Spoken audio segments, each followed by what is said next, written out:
चलिए जानते हैं आज की देश और दुनिया की महत्वपूर्ण और काम की 50 खबरों को सिर्फ 10 मिनट में। अभी तक आपने इस वीडियो को लाइक नहीं किया है तो लाइक करें और चैनल को ज़रूर सब्सक्राइब करें। चलिए जानते हैं देश और दुनिया की 50 बड़ी खबरों को फटाफट अंदाज में। हेमंत सोरेन ने तीसरी बार बने झारखंड के मुख्यमंत्री। 8 जुलाई को होगा बहुमत परीक्षण तो 9 को मंत्रिमंडल विस्तार। पीएम मोदी 8 से 10 जुलाई तक रहेंगे रूस और ऑस्ट्रिया की यात्रा पर। यूक्रेन जंग के बाद होगा पहला दौरा। बिहार में 2 हफ्ते में 10 पुल टूटे, वजह रखरखाव की कमी या भ्रष्टाचार। हाथरस भगदड़ मामला, आयोजन समिति से जुड़े 6 लोग गिरफ्तार हुए। भोपाल कांग्रेस विधायक मूंग की बोरी कंधे पर रखकर पहुंचे विधानसभा। चंद्रबाबू नायडू ने अमरावती पर जारी किया श्वेत पत्र, कहा 2 लाख करोड़ रुपए और 7 लाख नौकरियों का हुआ नुकसान। रूसी सेना में शामिल भारतीयों की जल्द हो वापसी, जयशंकर की रूस के विदेश मंत्री को 2 टूक। शहीद अग्निवीरों को नहीं मिलता पैसा, राहुल गांधी ने दिया सबूत, बोले राजनाथ सिंह ने संसद में कहा झूठ। पीड़ितों को ज्यादा मुआवजा मिले, वो बहुत दुख में है, हाथरस हादसे के पीड़ितों से मिलकर बोले राहुल गांधी। लाल कृष्ण आडवाणी को अस्पताल से मिली छुट्टी, तबीयत बिगड़ने पर अपोलो में कराए गए थे भर्ती। अहमदाबाद में बीजेपी के खिलाफ कांग्रेस का प्रदर्शन, शामिल हो सकते हैं राहुल गांधी। एग्री एक्सपर्ट संघ वित्त मंत्री की बैठक, भेड़ बकरी पालन को बढ़ावा देने और यूरिया सब्सिडी कटौती पर हुई चर्चा। साजिश नहीं हादसा है, हादसे होते रहते हैं, हाथरस की घटना पर रामगोपाल यादव ने दिया बड़ा बयान। रूस यूक्रेन युद्ध के बीच पुतिन से मिलेंगे पीएम मोदी, इन मुद्दों पर दोनों नेताओं की होगी बातचीत। सरकारी कर्मचारियों के लिए खुशखबरी, पीएफ योजनाओं पर ब्याज दर 7.1% हुई। राहुल गांधी से मिलने पहुंचे मुकेश अंबानी, सोनिया गांधी से भी हुई मुलाकात। भारतीय मूल की 9 वर्षीय स्कूली छात्रा ने रचा इतिहास, इंग्लैंड की शतरंज टीम में सबसे कम उम्र की खिलाड़ी। नीट यूजी में सफल 50 से अधिक परीक्षार्थियों की न्यायालय में याचिका, परीक्षा रद्द नहीं करने की अपील। कांग्रेस का बड़ा बयान, अग्निपथ योजना को लेकर श्वेत पत्र लाए एनडीए सरकार। 14,000 किलोमीटर का विश्व विजयी सफर, वर्ल्ड कप जीतने के बाद विशेष विमान से स्वदेश पहुंची भारतीय टीम। हिजबुल्लाह ने इजराइल पर किया अब तक का सबसे बड़ा हमला, दनादन दागे रॉकेट। मूसलाधार बारिश को हो जाए तैयार, यूपी समेत 25 से ज्यादा राज्यों में होगी भारी बरसात। कांग्रेस सांसद ने गलत बयानी के लिए प्रधानमंत्री के खिलाफ कार्रवाई की मांग की, बिरला को लिखा पत्र। 150 वकीलों ने सीजीआई को लिखी चिट्ठी, हाईकोर्ट जज पर लगाए गंभीर आरोप, सीएम केजरीवाल से है कनेक्शन। पेट्रोल डीजल 25 रुपये लीटर सस्ता होने की संभावना कितनी, वित्त मंत्री ऊर्जा विशेषज्ञों से करेगी मुलाकात। वित्त मंत्री निर्मला सीतारमण 5 जुलाई को देश के प्रमुख ऊर्जा विशेषज्ञों से मुलाकात करने वाली है।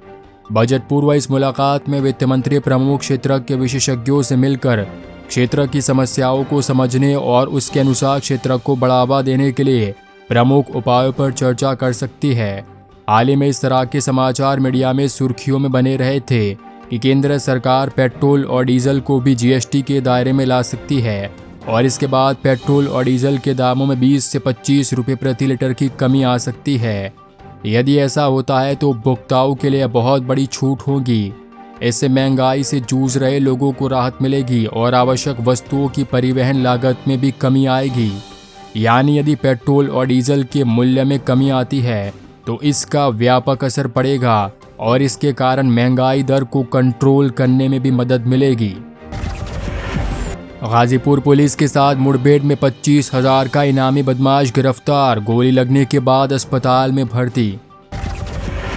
इस साल अब तक 3.34 करोड़ से ज्यादा भक्त पहुंच चुके काशी धाम की आय में 25% की बढ़ोतरी। नहीं है कार्रवाई का डर, केंद्र में खाली रहा आईपीएस कोटा, सीबीआई, आईबी और एनआईए सहित कई एजेंसियों में 235 पद रिक्त। 10 साल में शिखर पर पहुंची घरों की बिक्री, जनवरी जून में हुई 11% की बढ़ोतरी। कश्मीर में तैयार हुआ आतंकवादियों का काल, अमेरिकी मरीन की तर्ज पर 960 जवानों ने संभाला मोर्चा। नागपुर में क्लीन एनर्जी से चलेगी हवाई जहाज जैसी सीटिंग वाली 132 सीटर बस, जिसमें होगी बस होस्टेस। हाथरस कांड पर अखिलेश यादव का बड़ा बयान, अपनी जिम्मेदारी से भागना चाहती है उत्तर प्रदेश सरकार। राहुल हाथरस हादसे के पीड़ितों के घर पहुंचे, गले लिपटकर रोए परिजन, परिवारों से कहा टेंशन ना लो, हम हैं, अब आप हमारा परिवार।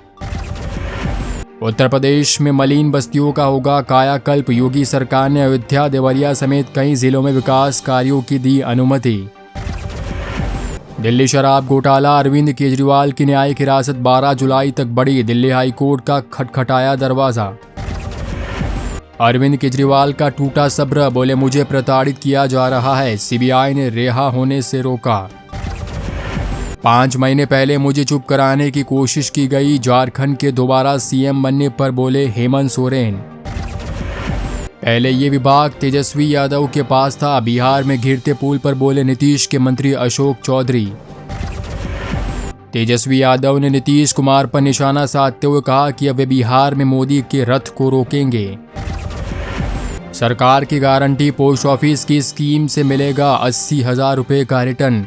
हर महीने निवेश करने वाली ये योजना जोखिम मुक्त है और पोस्ट ऑफिस की आड़ी में कम से कम 100 रुपये से निवेश शुरू कर सकते हैं, जबकि अधिकतम की सीमा नहीं है।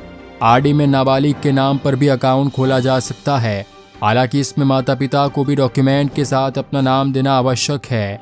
पोस्ट ऑफिस की आरडी में अगर आप हर महीने 7,000 रुपये का निवेश करते हैं तो 5 साल में कुल 4,20,000 रुपये निवेश हो जाएंगे। 5 साल बाद जब मैच्योरिटी पूरी होगी तब 79,564 रुपये का ब्याज मिलेगा। इसका मतलब है कि कुल आपको राशि 4,99,564 रुपये की मिलेगी। पीएम नरेंद्र मोदी से टीम इंडिया की मुलाकात, रोहित द्रविड़ ने प्रधानमंत्री के हाथों में सौंप दी T20 world cup trophy. Hathras सत्संग बगदड़कांड, पुलिस का एक्शन शुरू, भोले बाबा के 6 सेवादार अरेस्ट, मुख्य आयोजक पर 1 लाख रुपए का इनाम। झारखंड के 23 साल का सियासी सफर, 13 सीएम, 3 बार लगा राष्ट्रपति शासन। फेफड़े में घुसी टूटी हड्डियां, सिर में जमा खून का थक्का, पोस्टमार्टम रिपोर्ट में दर्दनाक मौत का खुलासा। बारिश के बीच महंगाई का करंट, टमाटर 100 रुपये तो आलू प्याज के दाम भी आसमान पर। बारिश के जहां लोगों को गर्मी से राहत मिली है, वहीं दूसरी तरफ जेब का बोझ बढ़ गया है। दरअसल भारी बारिश में आम जनता को महंगाई का करंट एक बार फिर लगा है। आलू प्याज और टमाटर के भाव आसमान छूने लगे हैं।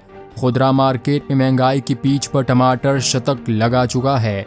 देश के ज्यादातर हिस्सों में टमाटर के दाम 130 रुपये तक पहुंच गए हैं, जबकि प्याज 90 और आलू 80 रुपये पर पहुंच गया है। ये आंकड़े उपभोक्ता मंत्रालय की वेबसाइट से लिए गए हैं। किसे जिताएंगे 18 लाख भारतवंशी, जिस पार्टी ने भारत को आज़ादी दिलाई उसी के खिलाफ मंदिरों के चक्कर लगा रहे सुनक स्मार्टर। जयराम रमेश बोले नॉन बायोलॉजिकल प्रधानमंत्री पहले मणिपुर जाए, इसके बाद स्पेस में। इसरो चीफ ने कहा था मोदी गगनयान से अंतरिक्ष जा सकते हैं।